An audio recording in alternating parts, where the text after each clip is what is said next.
Hi, good afternoon, everybody. Can I just request everybody to settle down, please?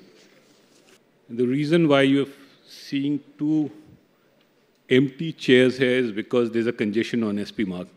It just tells you what's going on outside of the hotel. So we have two more secretaries joining us in a bit, but in the interest of time, we'll get started. Like Ajay said this morning, we came to all of you as our members and the stakeholders of PAFI and asked you the question, what do you want to hear? What did you like the most in our annual forums formats? And this was one of the top ranking sessions with all secretaries to Government of India. It doesn't get better or bigger than this. So that's why we took the risk of keeping it immediately after lunch. Because there's one thing that will keep you awake, it is this particular session. Please, come. Comes.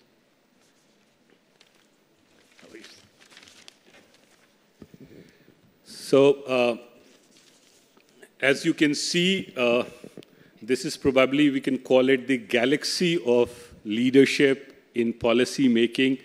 We've covered practically all possible departments, and we have another one coming up next tomorrow in tomorrow's session. Let me quickly make the introduction of our panelist. Let me start with Ma'am Vinnie Mahajan. As you know, she's a very known face to all of us. We've had the pleasure and privilege of hearing her in the past. She is currently the Secretary for Drinking Water, Sanitation, and Ministry of Jal Shakti. You know, I mean, I recall something very interesting about introducing guests. And Javed Akhtar was once introducing Lata Mangeshkar, and he said, what could be a bigger introduction than just saying she is Lata Mangeshkar? So let me do that to you, Vinnie ma'am. There is no bigger introduction than just saying she is Vinnie Mahajan. All of us know, I mean, she's worked in the Prime Minister's office in the state, here, and a big friend of PAFI. So welcome, ma'am. Thank you.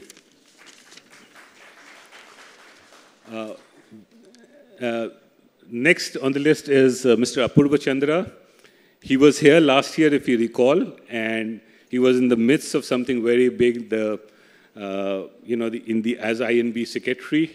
Today he's come here as health secretary, and at such a critical and crucial time, the amount of work that has happened, and the theme for this forum is about doubling our GDP and economy by 2030, and we're going to talk a lot about healthcare in that sense. An IAS officer from Maharashtra Cadre, again, a friend of PAFI. We've heard him in the past, a very committed leader for public policy and dialogues and the kind of conversation that we've had with him.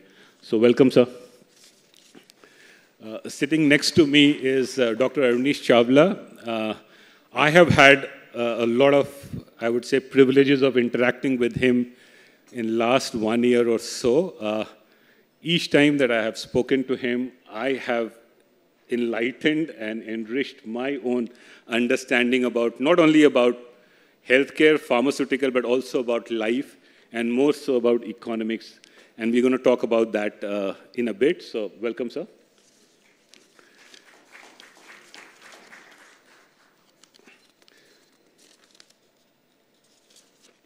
Mr. Damu Ravi, Secretary Economics in the Ministry of External Affairs.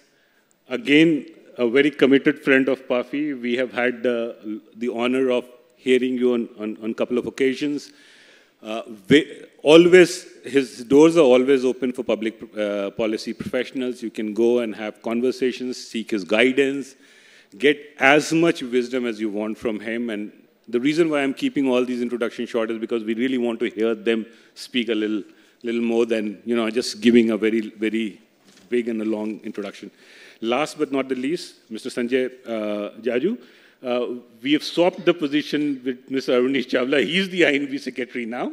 Last time, with Apurva Chandra ji, last time he was here as INB secretary. Again, a very important role that he plays.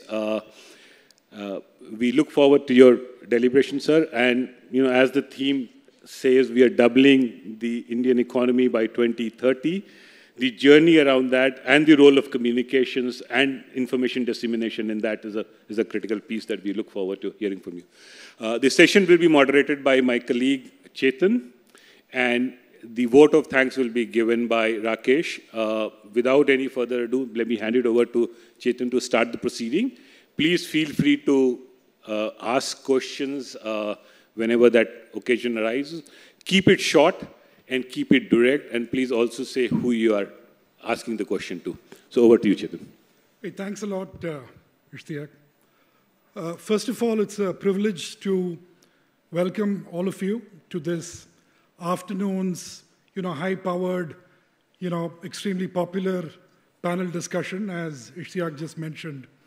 And the topic is strategies for inclusive economic growth.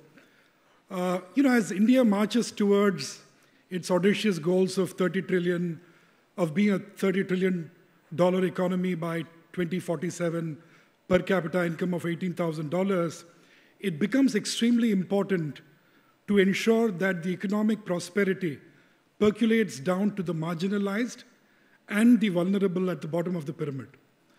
And I'm honored to be sharing the stage with these illustrious leaders from the government who are, silently, diligently delivering on multiple fronts in order to make India a more equitable, fair, and inclusive country to live in. Just to set the tone for the conversation ahead, I'm going to make 4 very quick points. One, since this morning and, all over the media, what has been well chronicled is India's economic strength. And the fact that, we are doing extremely well, and despite global headwinds, our resilience remains, and we are projected to be at about 6.5% for the coming fiscal year.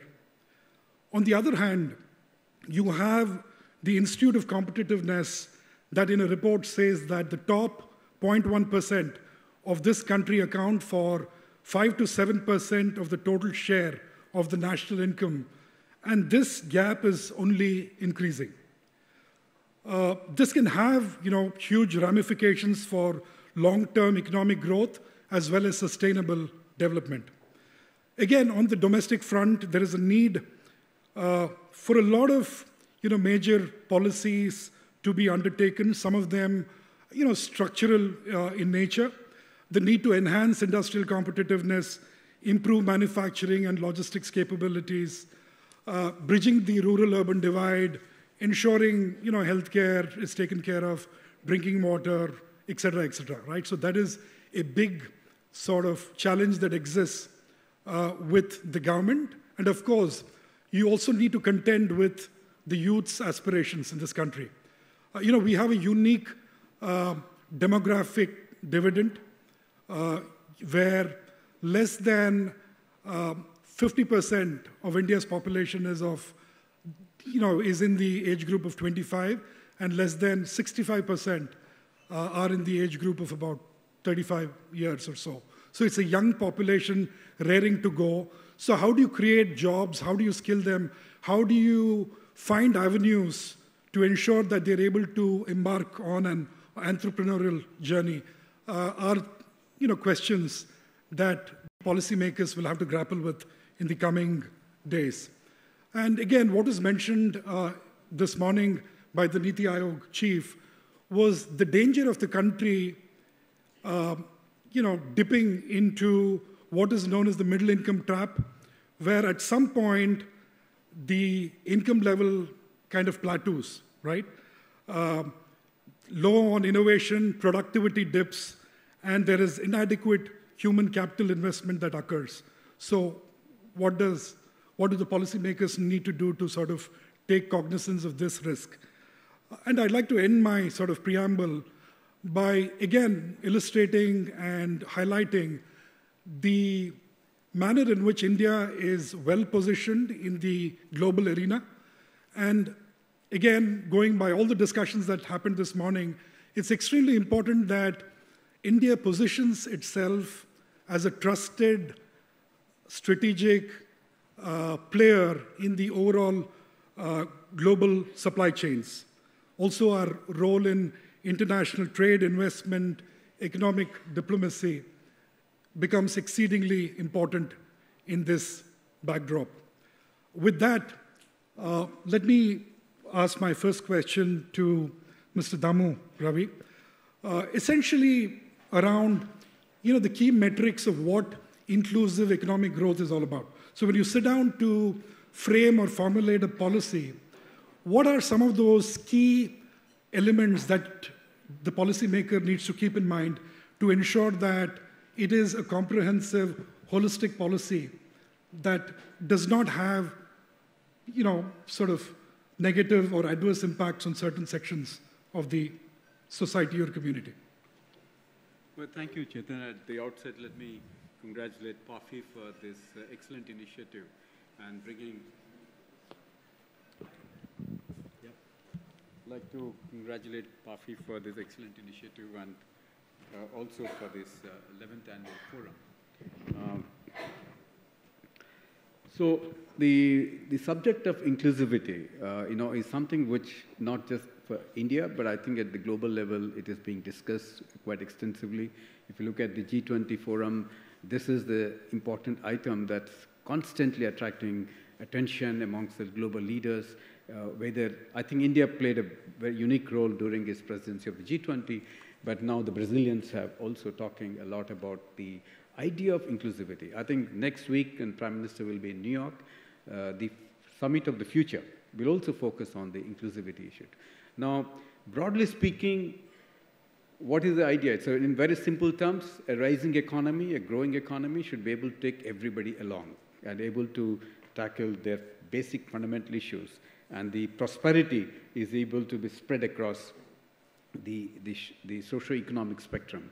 Now, going by that parameters, different countries have measured differently. But let's talk about the global south context. In the global south context, the developing countries are a big challenge. The challenges are on many fronts. There's the debt servicing issues, the enhanced stress that it causes on the economy, and their inability to meet the fundamental requirements of their own people, the needs.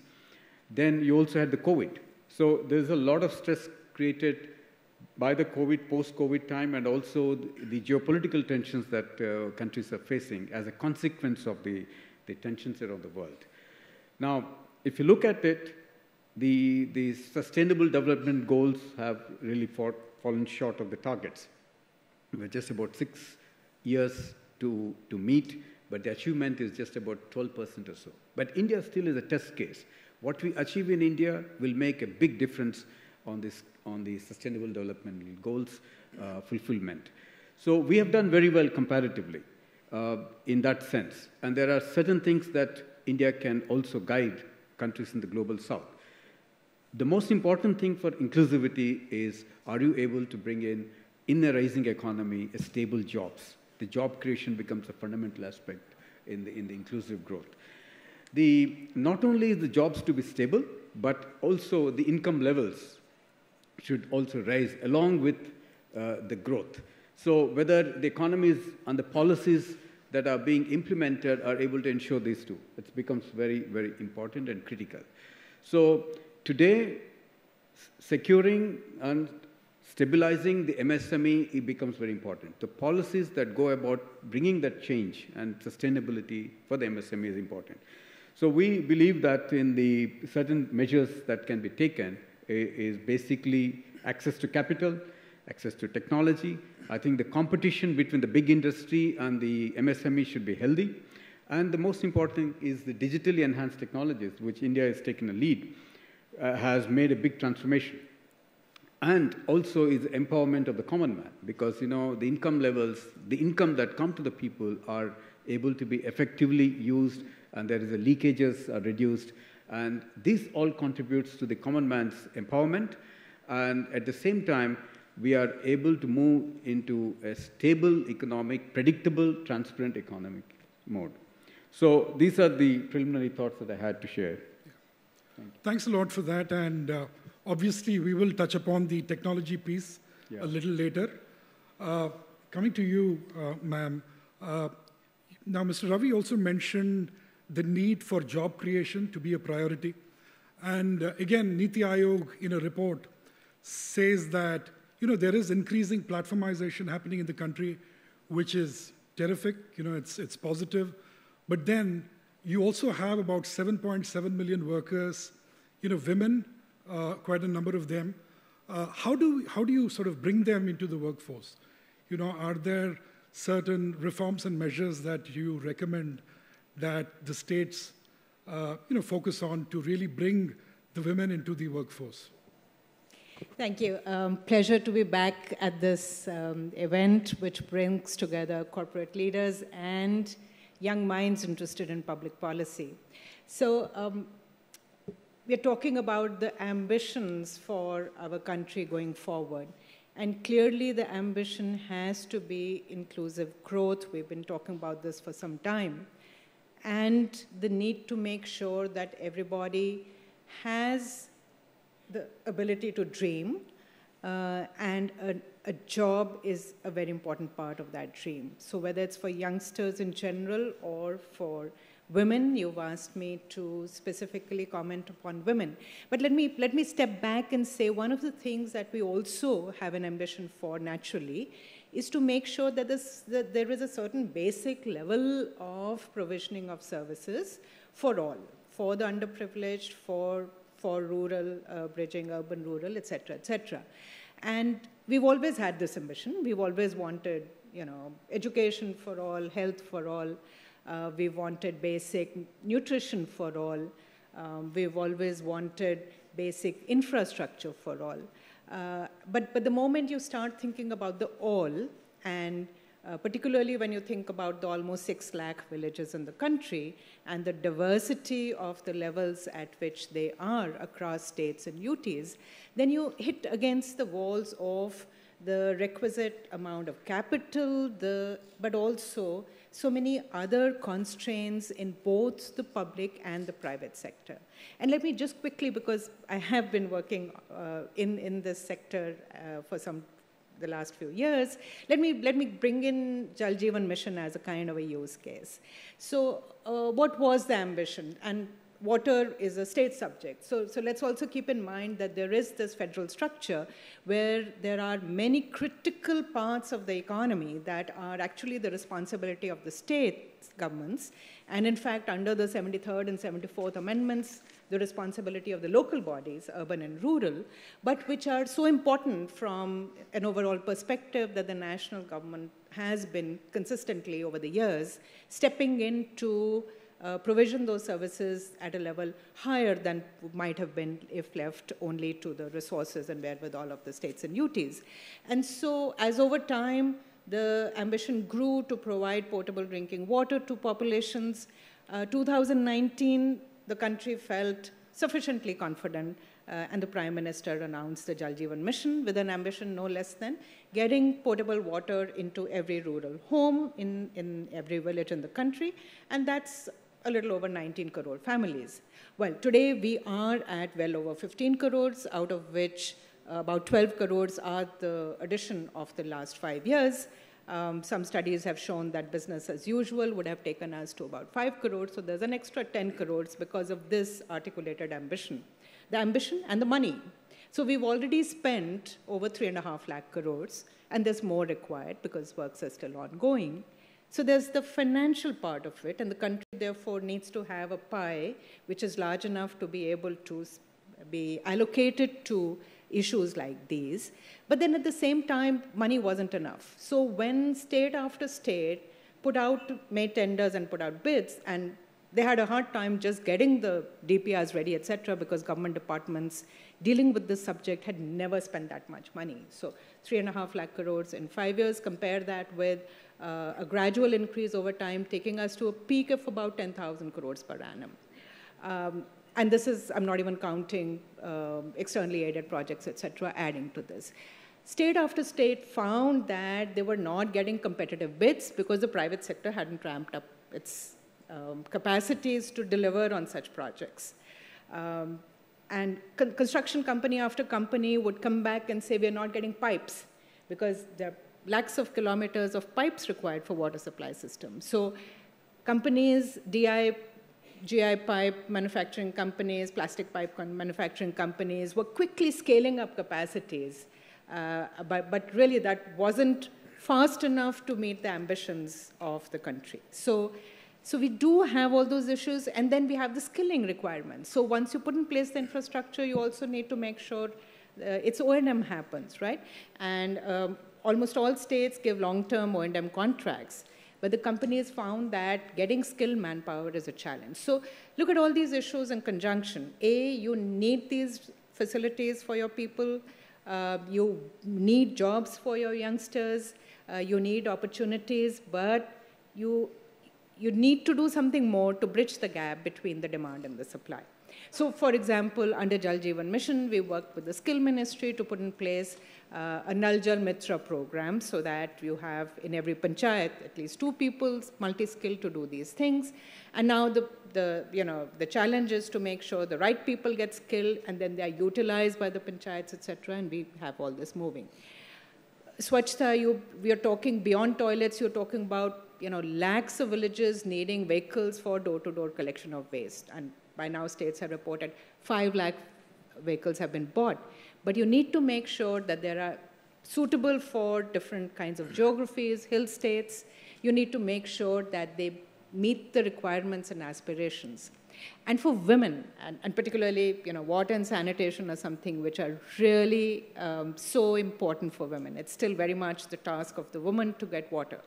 A study says 5.5 crore hours are spent every day in rural India, and overall in the country, over 6.5 crore hours every day on fetching water alone. 75% of that is by women. So that is the kind of order of magnitude we are talking about, saving that kind of money if we can get, saving that kind of time if we can get the water into people's homes. And we are talking about saving lakhs of lives, infant lives, other lives with the health benefits. So for women, I believe there is a huge opportunity today, especially in the shape of the collective. So we all know about the self-help groups. State after state, village after village that I've visited, the self-help groups are doing an amazing job, and I'm only talking about the wash sector. There are so many other activities they're working on.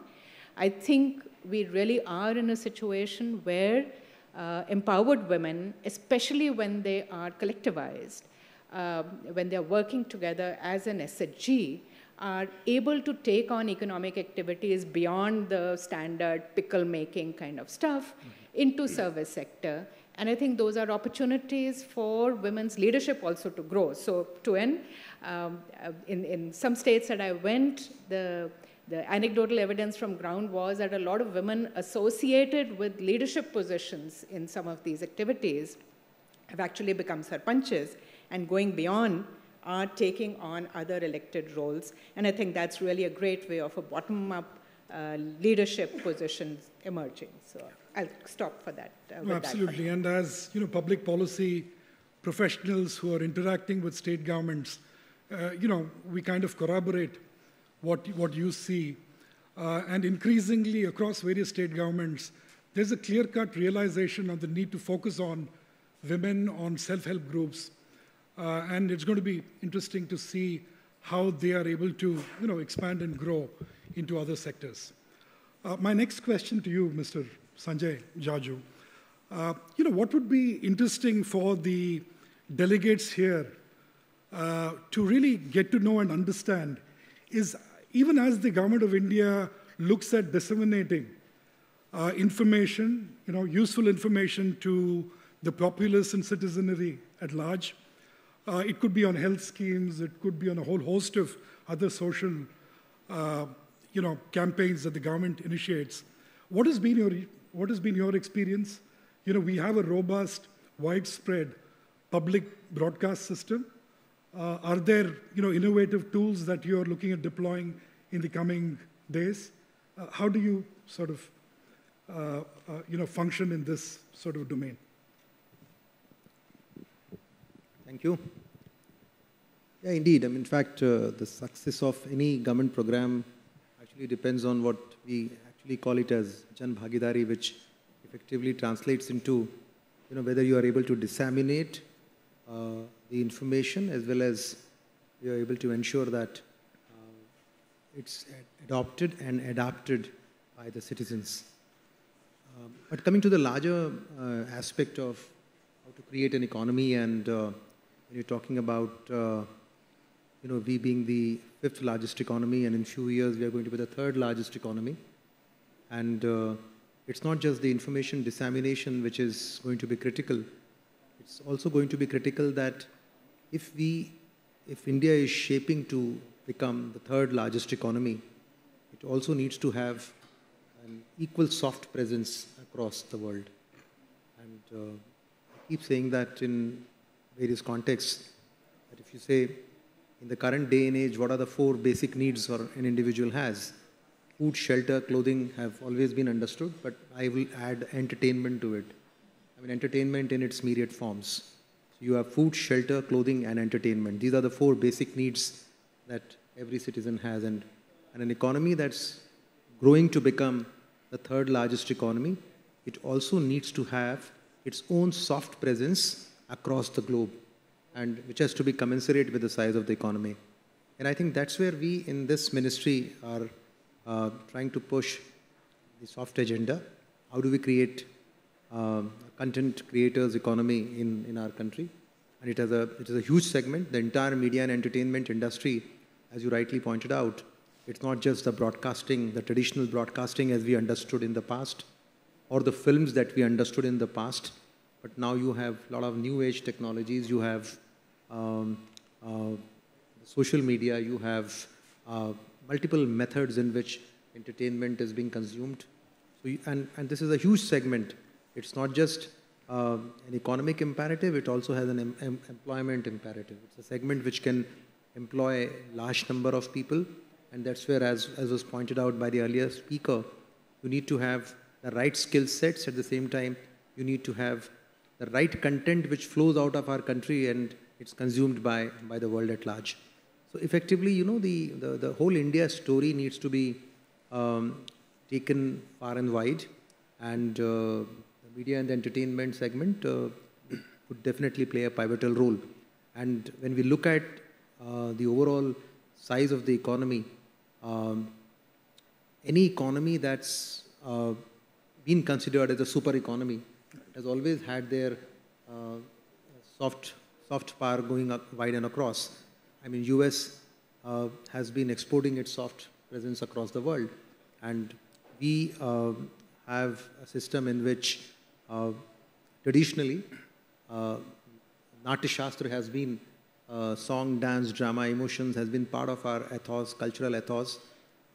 We have a huge heritage, civilizational heritage, and it's important that we bring out the best out of that and take it to the world far and wide. I think that would be the story that I would like to push, being in the information and the broadcasting ministry. Besides, taking the various schemes of the government into the segment. No, absolutely. And we have seen the Prime Minister revive and re-energize the radio. And he's been able to do it quite effectively, week after week, month after month. So I think in the coming days, it would be interesting to see what innovative ways you would kind of deploy to really reach the furthermost regions of our country. So the next question to you, safety nets are becoming important. Your department recently expanded the health coverage for senior citizens, which is phenomenal, commendable, and has come into sort of almost worldwide acclaim. The question is, as we go about with our direct, DBTs, our various other, schemes, to really uplift the vulnerable and the marginalized, one at times also wonders whether we are going down a slippery slope where increasingly across various states, you have political parties taking recourse to some of these measures, right? Which in turn results in a lopsided kind of economic growth. Any thoughts on this, sir? You asked me the toughest question, Chit. I'm sorry, not by design. Yes, I mean, in the context of inclusive growth, first I will talk about health in particular, because what Vinny was saying, he was talking about drinking water and he was talking about sanitation. These are public goods which necessarily have to be provided by the government. Health, if you look at it, or education, here in India we have adopted a mixed model. Europe and the communist country, Europe is a socialist model where the state provides everything. Communist, definitely the state provides everything. And USA, it is an insurance, largely private-led model. But here in India, we have followed a mixed model where there is a private sector, probably rates of healthcare probably comparable with any costliest hospitals in the world. And also we have to provide for health to those areas which are deprived, to those areas where nobody goes. So that is a particular challenge in health sector, education sector, both. Now, when you talk about the safety net and all that, yes, so that is why the safety nets are important, and the Pradhan Mantri Jan Arogya Yojana, that is probably one of the biggest safety nets in the health sector, already covering more than about 50 crore individuals below poverty line. And now for the first time, it has been expanded to 70 plus, which again is felt as a vulnerable factor, a vulnerable age beyond which everybody requires healthcare, and this, irrespective of income, this has probably happened for the first time. And because it was also felt that there is a missing middle. A lot of middle classes, healthcare has become expensive and they're not able to afford, and then healthcare, tertiary, if anybody does unfortunately fall ill, it has the potential to wreck the family, push them down a spiral, economic spiral. So this indeed is important. But when you say about DBTs, yes, that number of states, a lot of places now cash handouts are being given, and they also are important in a way that it helps support, probably we are talking of some income support to those who are vulnerable. But then a balance has to be maintained between what is given to the households and what is retained for the investment in the infrastructure. As long as we are able to support infrastructure, support our social objectives, and our fiscal space allows that, then it depends on how much the government is going forward and how much the government is spending. Now this government, at least for the government of India, I can say that the capital expenditure, which just 4 or 5 years back used to be about 2.5 lakhs to 3 lakh crores, now is in the range of 12 lakh crore annually. The railway budget itself has gone up to 3 lakh crore on the capital side, which used to be just 50-60,000 crore 4 or 5 years back. Roads budget, you can see, airports, everything has expanded. On the health side also, while just 5 years back it used to be 1.2% of the GDP, now it is 1.8% of the GDP. Mm-hmm. So when all the budgets are expanding, and if the government can expand, can support the really vulnerable sections of the society, as long as the fiscal space provides for it, as long as companies like yours keep on providing the GST, which make the government coffers buoyant, then probably it can be done to a certain extent. But yes, it should not be a slippery slope that we fall down, that is slippery slope to nowhere. Yeah. Difficult question, but an almost flawless response. Thank you for that. And now on to Mr. Arunish.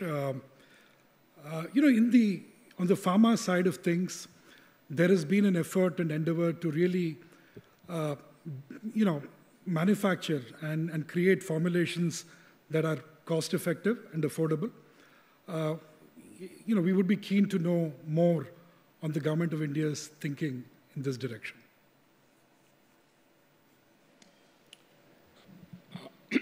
Thank you very much. I presently double up as Culture and Pharma Secretary. Oh, really? So I'll try to answer your question, but share a few general thoughts. inclusion has 4 structural dimensions. One is the income dimension, which we try to solve through redistribution. One is the spatial dimension across the regions. The third is the social dimensions across the social groups. And the fourth is intergenerational mobility. To solve the problem of inclusion, you have to solve all the 4 simultaneously. So that's the first very important point. The second, as we grow and as we increase per capita incomes, you also are staring at a middle income trap in future. And as economy evolves structurally, the global value chains also evolve structurally. That middle income trap has to be carefully thought out and pre-planned.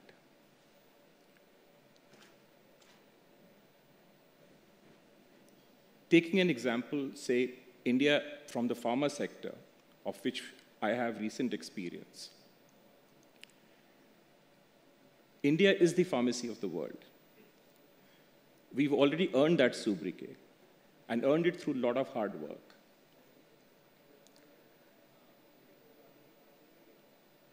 The question is, what is the next step? And that next step is the difficult question which has to be answered with a lot of thought and effort. We already have mastered the arts of generics. And a study we conducted last year by a market firm in the United States found that today, 40% of all prescription medicines sold in the United States are sourced from India. So that is the stage we have reached. But how we reinvent ourselves going forward, there's another study which tells us that going forward up to 2030, 25 blockbuster molecules with billions and billions of dollars of future market are coming off patent. It's called the patent cliff in the sectoral language. And for that, have we prepared well enough for that transformation to happen? So that is the key. It is, the policy today has to be sufficiently forward-looking. It has to be able to identify those structural breaks that are coming, and to be able to prepare the policymakers as well as the industry to harness that opportunity. And one such effort was what is called the Stackathon, what we call the Stackathon. Stackathon because we are trying to build a policy stack, and it's also a marathon because we are not finding shortcut solutions. And that threw up many new things, many new fresh ideas, and many structurally different ideas. So now we are talking about the post-PLI regime, the post-PLI policy framework for the industry. And I'm very happy to announce that within 2 days, when the 100 days press conference is done and the Honorable Health Minister will announce a new program for the Meditech industry, which will have new elements like marginal investment scheme. It will have nudge and support for the clinical studies, the clinical investigation framework. We have identified clusters for the pharma and the Meditech across the country, and what their specific needs are bottom up. The entire industry and healthcare sector faces shortage of technicians and technical support manpower. how we solve and address these challenges and problems. In a nutshell, you will see that architecture in just about 48 hours from now. This kind of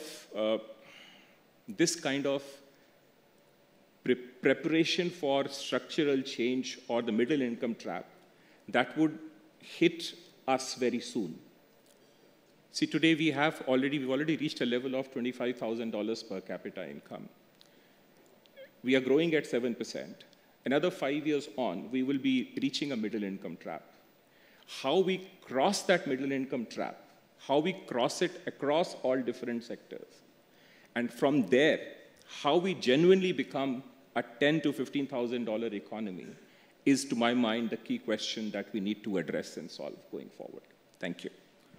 No, absolutely fascinating, and I'm sure our media friends here would, be looking at, the scoop of the day, and I'm sure they're not going to leave you once you are off the stage. At this point, I'd like to bring in our in-house pharma expert, Ishtiaq. You want to come in and pose an interesting and knowledgeable question? No, when you're an in-house pharma or a Meditech expert, you tend to become more topical rather than strategic, because you also have to look at here and now issues. So let me start with Mr. Apurv Chandra, then I'll come to Mr. Chawla. The theme of today's conversation is about taking India to $7 trillion economy by 2030 in 6 years' time, our journey towards becoming a developed nation. And one of the important aspects of that is how we regulate the environment and the industry. Especially in healthcare, so, both you and Mr. Chawla wear a dual hat, where your job is to make sure that, the industry grows, and at the same time, you also have to regulate the industry both from a quality, pricing, and other aspects. One of the hot topics these days, and it's really catching the media attention more than we know what is going on, is the issue of nutraceutical. This is an interesting sort of a confluence between drugs and foods, and we are given to understand that there's an interministerial committee that is working on that. You happen to chair that committee. Mr. Chawla is a member of the committee. If you could so there's a lot of anxiety in the room as to where will it really stay or land up, or what treatment will be given to nutraceuticals particularly. And secondly, because, we also have to align ourselves to the global trade. And most of across the world, it is actually governed under the food, while there are talks that it should move to the pharma or the drug side. So how does it really play out for the industry? So again, a difficult question. Yes, there is a committee which has been constituted in the Ministry of Health and Family Welfare on the issue of nutraceuticals, and my friend and colleague Arunish is also a member of that. So the issue of nutraceuticals, it is a difficult question, and it has been under deliberation for quite some time. Whether it should be a part of food regulation, whether it should be a part of drug regulation. The basic issue which comes to light is that, which has come to the fore is that nutraceuticals currently is given in the form of pills, in the form of capsules, and it is under dual control. At some times vitamins are sold under prescription as a drug, and at other times as nutraceuticals. So this dual control, whether it should be there, that something passes as a food, something passes as a drug. So that is the question which is being deliberated, and from the customer perspective, at times it is very difficult. If you get from a chemist a pill which is not certified by the drug regulator, but instead by the food regulator, and you consume a pill thinking that it is food, which is not, in the normal parlance, it is not really seen as a food. So that is the question which is being deliberated, whether nutraceuticals in such forms, in forms which are really clinical, whether they should be part of food or whether they should be part of drug. Then there are distinctions. Again, these are, I mean, there are a lot of deliberations which have gone on. If a nutraceutical, if it is more than the RDA, then it is taken as a drug. If it is less than the RDA, then it is taken as food. So all these, what sort of restrictions, whether this regulatory overlap should be done away with. So the committee is still deliberating. The report is some time away. And in fact, there is a conference of food regulators, international food regulators on the 20th, 21st, where also this topic is there, which will be discussed. We will be discussing on the international best practices and what is happening across the world. Then in November, there is a international drug regulator conference, again being hosted by India, where drug regulators from various parts of the world will be coming. So we hope that these will also throw some light on what is the best practice and the way forward. Thank you. Ishtiaq, over to you. Another question. Just one more question to Mr. Arunish Chawla. He briefly talked about the Meditech Stackathon that has been that's right now underway by Department of Pharmaceutical. You know, Meditech is such a vast subject, from probably a bandage to a thermometer to the life-saving devices like pacemaker, heart valves. It's a very, very large sort of a domain. And to unravel this entire complexity, and like he mentioned, you know, bringing the understanding of the global value chain and getting to the last mile and the bottom line of this entire manufacturing ecosystem, this entire Stackathon has been planned, and 2 sessions of that has already taken place. One thing which I found extremely fascinating, sir, when you were making that presentation, and you know, for those of you who don't come from the healthcare sector, you should actually look at that presentation. It's an extraordinary piece of information and the amount of work that has been done into it. First, it uses the Kellogg's logic model of looking at the impact and then working backward in terms of inputs. And then something that caught my attention as a student of economics is this entire arbitrage, the policy arbitrage that you talk about, sir. If you could just show, you know, explain that in a little bit of a detail so that the consultative policy making at its best practice, you will really see what's going on in Meditech Stackathon at this point in time. So over to you, sir. Thank you for asking that question. When you deal with a complex and cross-cutting industry like the Meditech, you're actually trying to solve a very difficult policy problem. We have the healthcare market of 1.5 billion people with rising per capita incomes. So potentially, we have the market size, we have the scale, we have the demand, we have everything going right for us. But today, healthcare is technology intensive, and that technology borrows from every stream of science that we know of. Days are gone when you could just train doctors and say you're done. Today, this entire healthcare sector, the entire Meditech, you need physicists, you need engineers, you need chemists, you need pharmacists, you need pharmacologists, you need biotechnologists, you need name it and so forth. And you have to bring them under one roof. If you're looking for a precise data in the national accounts, even that does not exist. Because the industry draws from everywhere.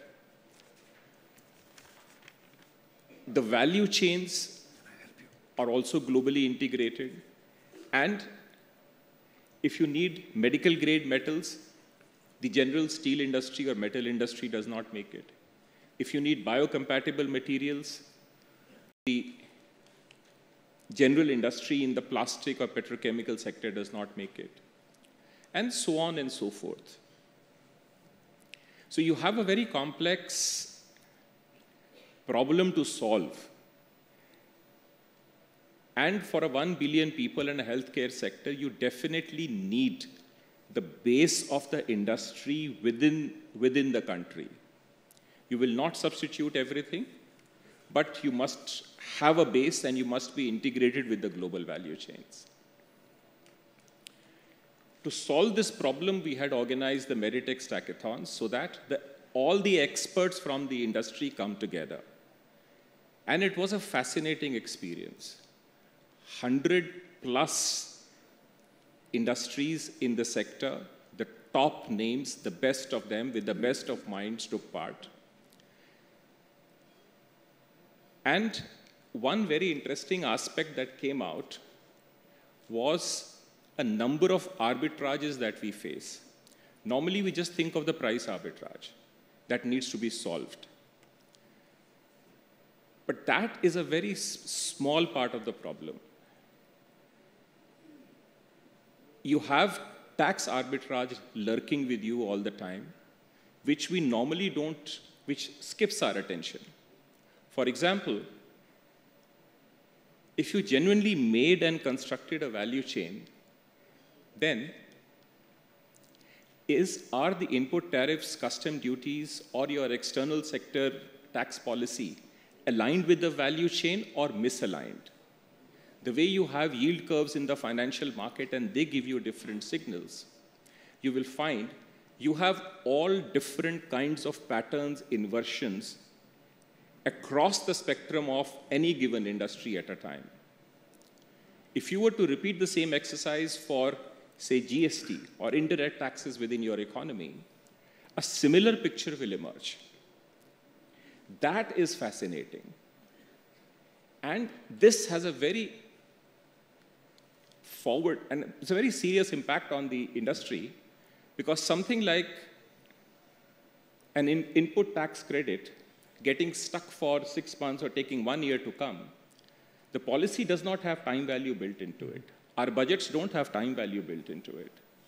But for someone who is running an industry and his working capital, even if it is getting stuck for 1 year, it affects the entire operations, it affects his investment decisions, it affects the industrial growth, and it affects the industry and the economy at large. Policy, regulatory arbitrage. Such a huge problem it turns out to be.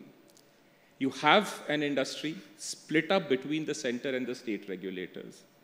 You have an industry with different risk classifications. So what happens? You try to make a ventilator. One part of the license has to come from one regulator. Another part of the license has to come from another regulator.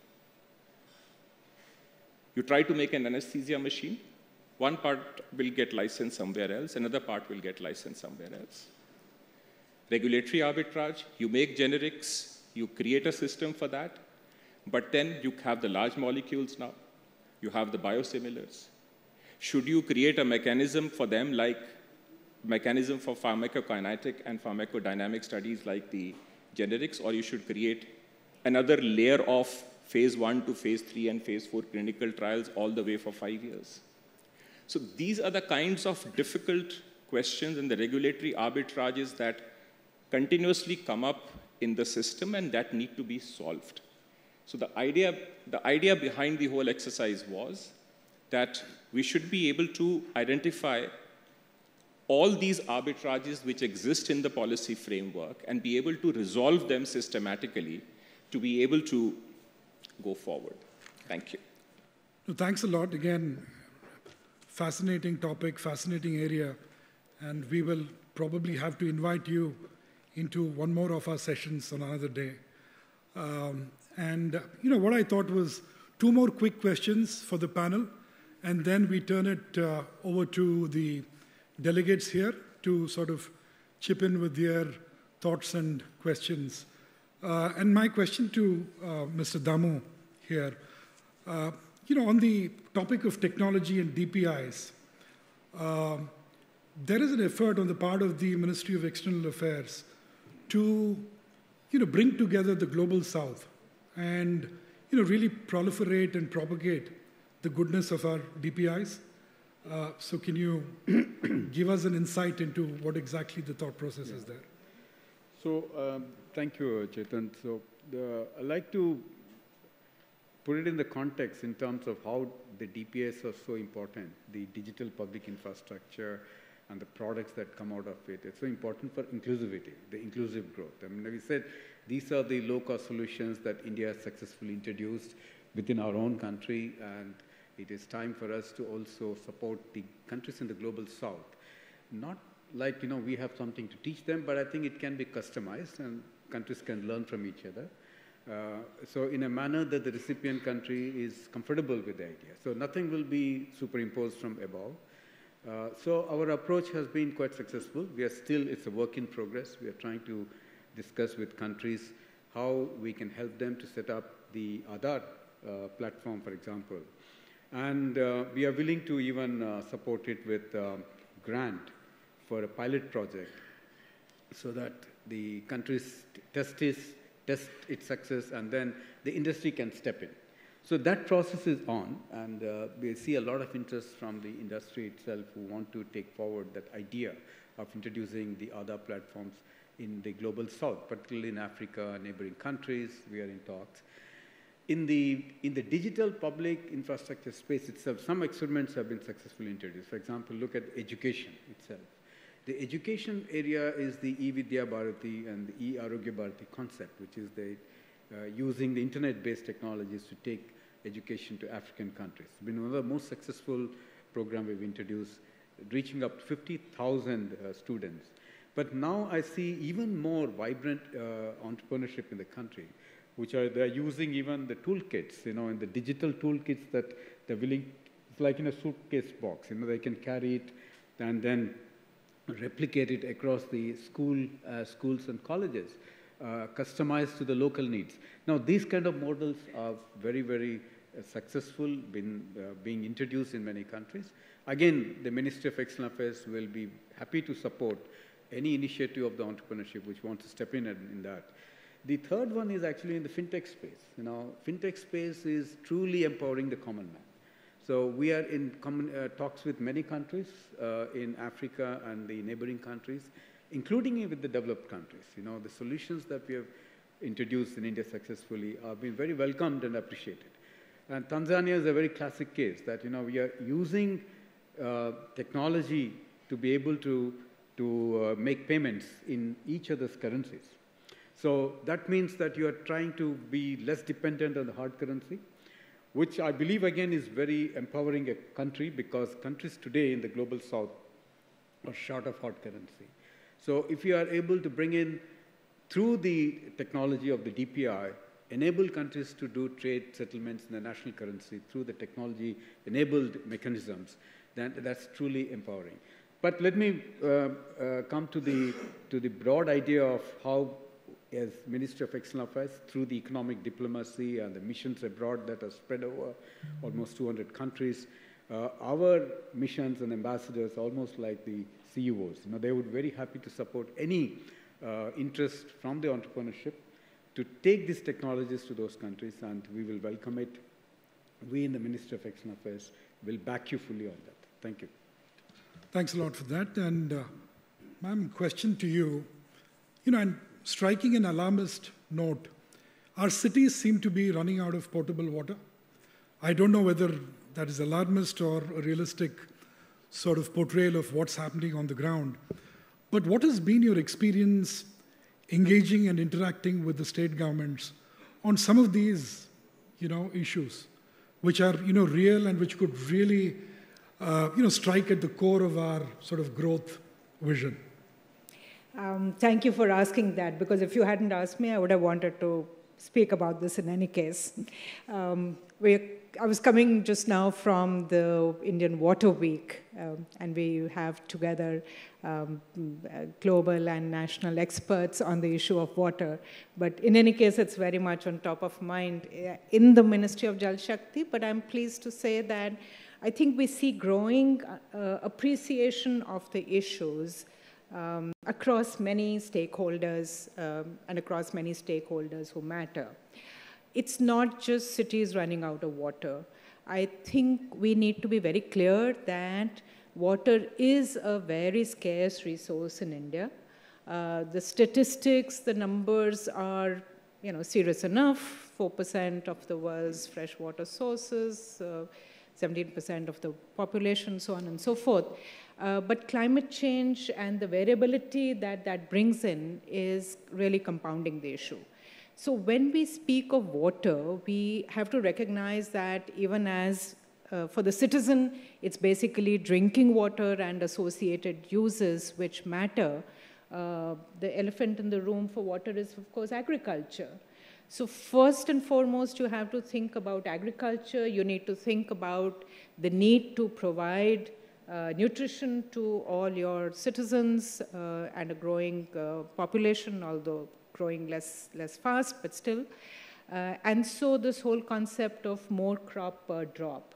How do you structure your irrigation systems, the sprinkler, drip, fertigation, all of that? How do you look at new crop varieties that consume less water? How do you look at new crops that might be substitutes, especially in places which are not seeing as much water? And so you need to look at agriculture, you need to look at the needs of industry. And we know that there are parts of the country where industrial growth itself is seeing the constraint of inability to draw out enough groundwater. And so this whole landscape of regulation around water, of making the best use of wastewater particularly. So can we come up with a mindset that does not see water as wastewater, it's used water, and appropriately treated, can be reused, whether for agriculture or industry, or indeed for safe recharge of groundwater. How do we look at our groundwater resources in terms of augmenting them through recharge and the whole concept of Catch the Rain, the Jal Shakti Abhiyan? How do we use rainwater harvesting, rooftop, but also recharge wells, etc., to capture as much rainwater as possible, reduce the runoff, recharge? What about our springs, the Himalayan areas? So state after state is coming back now when we discuss about potable drinking water and saying, we've laid out all this infrastructure and we thought these springs would provide enough water or this groundwater would be adequate, but the springs are going dry. And all of the Northeast is talking about the difficult times in the January to March, April period. The rest of the country usually talks about difficulties in the April to June period, so before the rainy season. And of course, we all know that the problem in India is about the concentrated rainfall. So there was a speaker yesterday, global speaker, talking about how India and some of the parts of the world which are considered fairly water-rich, there is not so much difference in the total precipitation. The problem is the concentrated nature of the precipitation, which makes it that much more difficult to hold, whether on the surface or underground. So I think this is an issue where each one of us present here today, we need to be conscious of this issue. And I think we need to address it in whichever way is appropriate in our own situation. We need to address it as a citizen by reducing wastage, by improving the rainwater harvesting capabilities in our houses, in our buildings. As industry, we need to be conscious about the need for preventing contamination. I mean, I remember in my state where there is it's not a state secret, I can say it, the Buddha Nala going through the Ludhiana region and getting a whole lot of industrial effluents actually goes on to Rajasthan, and that water is used for drinking water. And so the state government of Rajasthan used to be continuously talking to us about the desperate need to reduce the level of contamination in that water body. And we would be talking to industry, there were common effluent treatment plants coming up and so on. And, it was so frustrating to find that plants, even if set up, were not being run properly just to save some electricity. So I think we do need to grow into a more caring kind of a community. And I think one issue that we really must care about is both the quantum and the quality of our water resources. Thanks for reminding us of, our basic duties. At times, the tendency is to have our debates and discussions at a rarefied realm more often than not, and one tends to forget some of these very basic requirements like, drinking water. What can I do? Yeah. No, absolutely. And so thanks for that.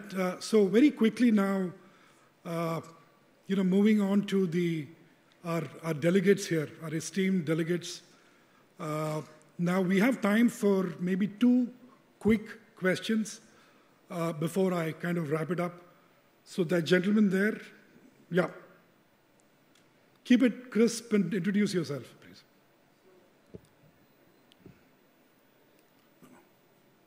Mics, sorry.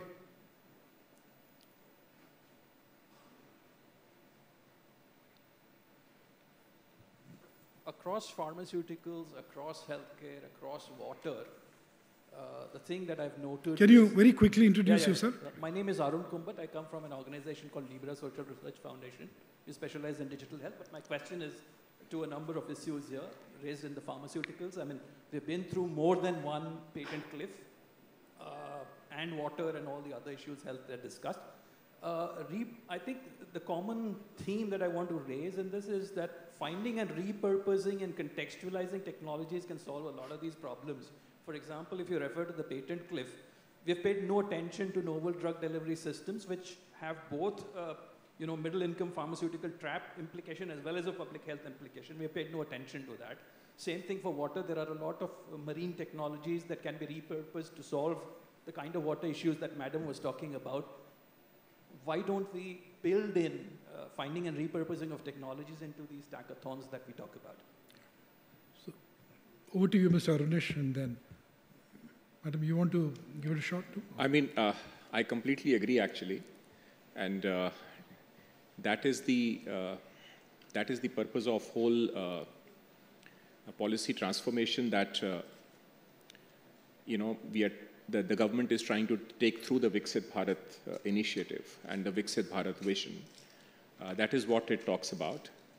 And as a part of the exercise that has been done through the 100 days and the kind of programs each department and ministry in the government has prepared, that is the key question that we need to solve. And both technology, industry, and the policy framework, how they can move together in lockstep to do this adaptive transformation. But very well put. Thank you. Right. Thank you. I would say technology is necessary but not sufficient to solve some of the more wicked problems. Definitely technology needs to be brought in, and I'm not going to take everyone's time in explaining how we are doing it, for whether it's desalination technologies or others to augment water availability, for instance. But it will not replace the need for citizens across, citizens as users, as consumers, as industry, producers, farmers, etc., from having a consciousness of the issue and an intent to tackle it. So I think technology has to be there, but there has to be more than just technology. Anyone else other than, yeah, the lady here, Ranjita, right?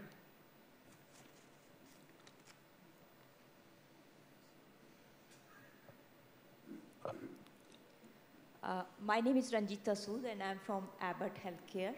Thank you so much. The session was very useful and insightful. The room is full of public affairs professionals. Yeah, but we are having an overdose of pharma. No, not pharma. My question is not pharma. It's for all the public affairs professionals or aspiring public affairs professionals. and it's across the panel. What advice you would have to us? Are we doing the right job, or we have to pull up our socks to, do more, or we should do things differently? So anyone can volunteer for that. Well, I think it's a pretty interesting job because you have not seen the job this side. That's a good one. Yeah, but yeah, policy formulation is always about, it's a fairly interactive process. A policy can never be formulated without, discussing with the right stakeholders. And I've seen it in multiple contexts. Used to be in IT earlier, defense, now in media entertainment. And believe me, if a policy is formulated without proper feedback, it's not going to bring in any desired result. And that's where I think you guys in the public affairs part of your own corporate environments play a huge role. And I think, and it's not just about the feedback. It's also about what exactly you want, because you also are living in a fairly dynamic situation.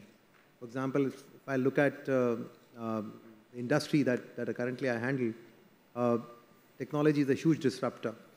I mean, you're almost chasing technology here. And technology is moving at a leapfrog pace. And you have to form regulations and keep pace with the regulations, at the same time ensure that your regulations don't come in the way of the growth of the technology and the growth of the industry. It's important that this dynamic feedback remains, and it's good that most of the corporates have this small little portfolio called public affairs. It's a fairly interesting job that you guys have, and I hope you continue to do it. Thanks for that extremely motivating, sort of message. We have about 2 or 3 minutes left. A quick one, please, from this gentleman there. Yeah.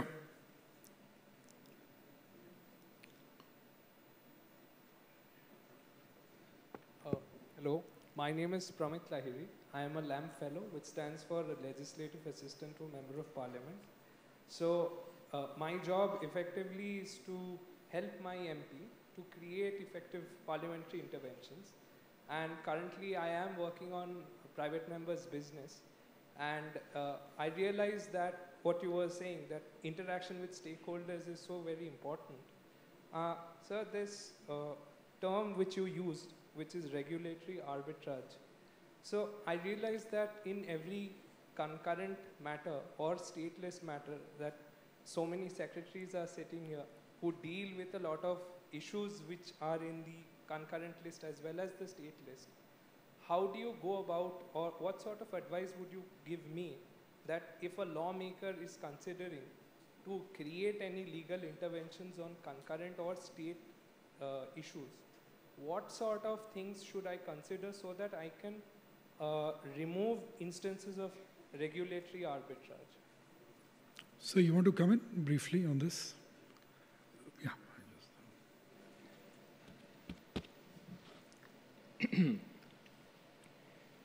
So one entertaining comment was made by my friend Sanjay. A very short answer that I can give is that our job is like trying to re-engineer a plane while flying. If that makes any sense. But that's what it is. And good luck to you. I mean, you do a very difficult and very complex job. And the way to solve the problem is to enhance the dialogue along the different verticals of the policy-making domain. And in my view, that dialogue needs to be, there also needs to be more informal dialogue. We have a lot of formal dialogue, but there ought to be a lot more informal dialogue between the different departments within the executive, between the legislature and the executive, and in my view also between the judiciary and the executive, and also between the different levels which Vinny Mahajan talked about, that with the coming of the 73rd and the 74th Amendment, now you have another very vibrant and constitutional sector, which is the local government. So between the center, state, and the local government. All I can say is good luck to you. Right. You know, on that note, I'd like to thank all the panelists here for, you know, the sheer range and spectrum of issues that you sort of discussed and debated on. And thank you again. Oh, sorry, we have a word of thanks. Completely forgot. My apologies. Thank you, Chetan. So before I get to the vote of thanks, one very important announcement. The next session is right after this, right after when we conclude. The Honorable Minister will be here soon.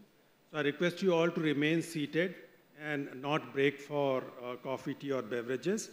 And you know, we have this unique privilege of having 5 secretaries together on one panel, which is nearly, it's very difficult, if not impossible, to actually conceive and execute. But when we have that, I mean, what we really got out of this was wonderful perspective, multifaceted perspective on multiple dimensions of development, not only economic, but also social and that of inclusion, which is to reiterate the overarching objective of ease of living and dignity of living for all the citizens. That's the eventual outcome we all aim for, which is, you know, truly inspiring.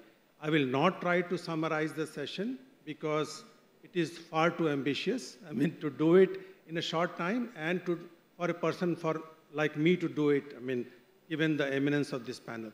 So I thank you all the eminent panelists and the audience for this wonderful session and look forward to see you in the next session. Thank you.